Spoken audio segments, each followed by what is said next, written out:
جو آج معاشرے کی سب سے بڑی برائی ہے، جس کو ہم برائی نہیں سمجھتے ہیں، جس کو ہم اپنی غلطی سمجھتے نہیں ہیں، جس کو طنز و مزاح کے اندر انٹرٹینمنٹ سمجھتے ہیں، برے القاب سے پکارنا، مختلف 82 یا 13 اے میرا اپنے ناموں کو چھوڑ کر ان کی ناموں کی پہچان ہی ختم ہو جاتی ہے۔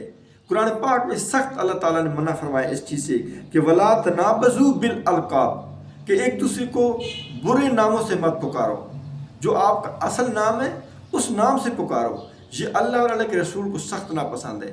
ہمارے معاشرے کے اندر آج جو سختیاں ہیں، آج جو ہماری یہاں تنگیاں ہیں، صرف اور صرف اس وجہ سے کہ ہم برائی کو برائی نہیں سمجھتے ہیں۔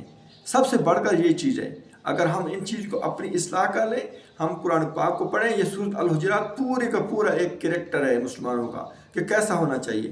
عزیز ساتھیو، کسی کو طعنہ دینا اور برے القاب سے پکارنا، آج سے کوشش کریں کہ انشاءاللہ جو اس کا سیدھا نام ہے وہ خود نام اس کو سیدھا پکارے۔